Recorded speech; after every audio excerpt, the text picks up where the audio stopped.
mwana anabadwa 2003 ndimakhala ku town kuchilimba gamisi kulanda about ndeni nanyamuka kumene kumwananga anamba kudwala kutentha kwa thupi osasizira iyayi ndeni mafundisa salu kumavika salu kumafundisa koma thupi lobe osasonyeza kuzizira nde kuzajeko mmawa namunyamula mwanayo nikumapita nayo kuchipatala kumachinjiri nde mwana anandikomokera pasewu azandikomekere pasewu nangobereka be kumbuyo kafika nayo kuchipatala nangofikira kusogolo kwa adokotala anandiuza kuti mwana ini malungu amuyeza ali basi ni malungu nde anampopera Jackson kumatako kwake kukawiri andiyembera chipepa ali basi mzipita nayo mwana ikukwinzi.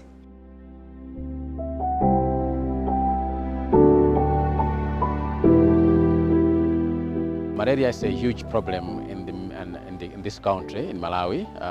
We see about 6 million cases each year, and we lose about 2,900 lives to malaria each year. That would mean that we lose about 8 lives each day. So it's a huge problem in this country, which is costing a lot of families, a lot of households, and I think it's to a large extent delaying the growth of our economy. In Malawi, malaria is a challenge, is a problem, and everyone knows, and for every mother, for every guardian that hears that there is a malaria vaccine, they are rushing to get the vaccine because they know how deadly malaria is. Nde nambala kumbuyo komoka mwachisazo na imisamini basi pamene ndilibe ndalama wamini basi anandimvera chisoni ndanyamuka ulendo wa kujeni wa ku Queens mpaka nakanisiya ku Queens nzafike kumene kuja adokotala anandilandira azandilandire mwana uja anampasa chithandizo kumamba ya Jackson ampasa so DP amazi anasisimuka jama pastifiri ndiye mwana yule anasisimuka mundu wake sukagwira ntchito akangoti ichi wagwira ndiye ndi chimene chandipangisa kuti mwana wanga iso nimuteteze kubali ya malungu.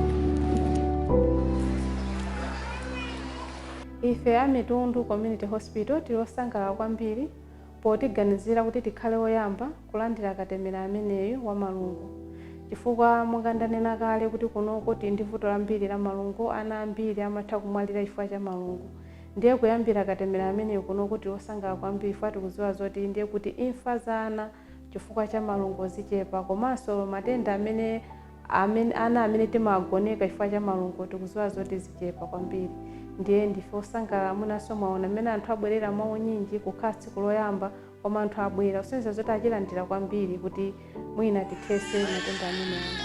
Lero ndi kuchipatala kuno ndabwera kudzabayitsa katemera wa malungu amene ndinamva kudzera kwa volunteer amudzi mwatakumana. This is a great intervention that has been introduced into Malawi because what I saying that the vaccine is going to supplement the intervention that are already available right now. When the phase 3 of the vaccine trial, it showed that 39% of the children who received the vaccine had less malaria. So I assume that with this, we're going to supplement the intervention that are already available, like the nets and even the case management. So vaccine is going to really cut down the cases that we have in Malawi.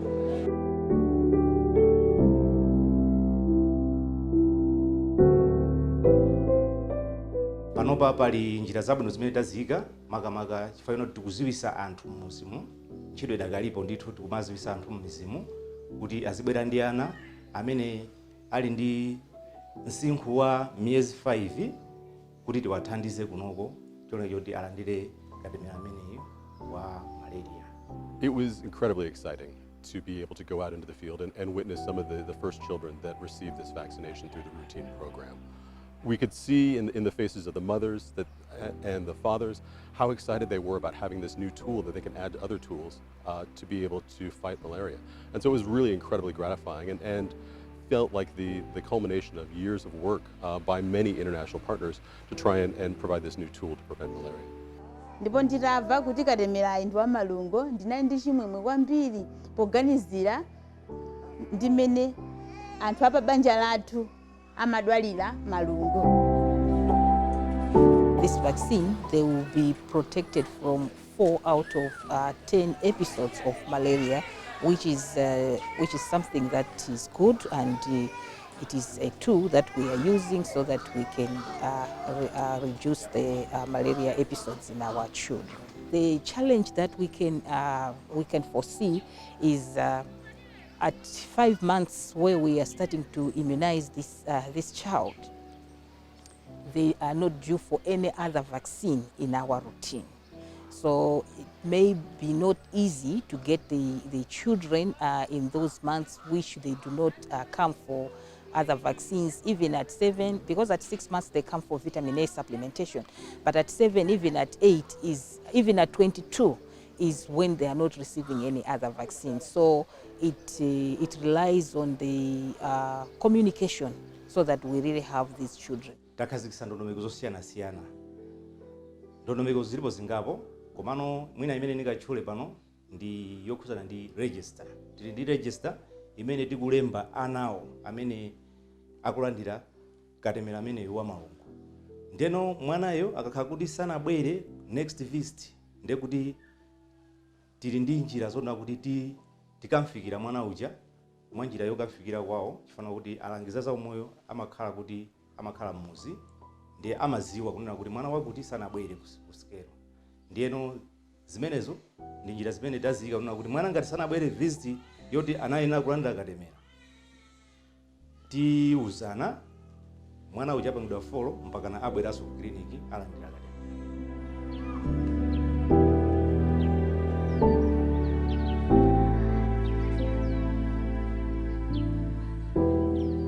The vaccine that we have is more than adequate because as we are starting as a pilot where we are starting with 11 districts, and in those 11 districts we have clusters where we are vaccinating our children in selected health facilities.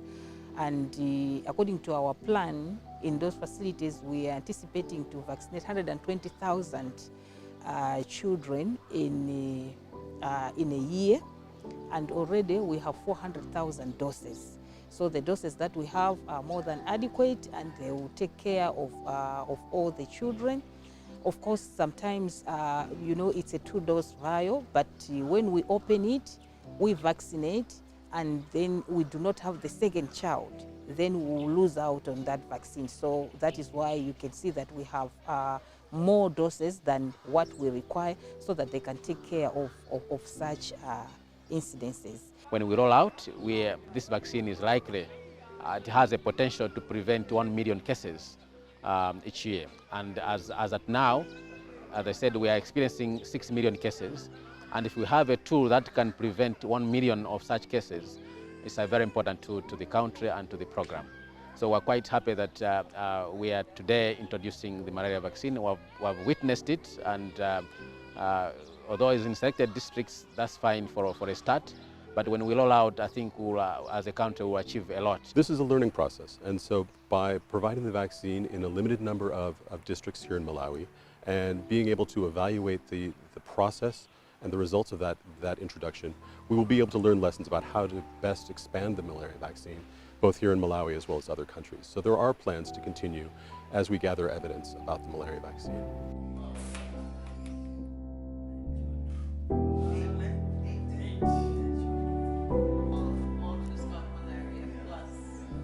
PATH has a long history of working with a range of partners to develop and introduce new vaccines.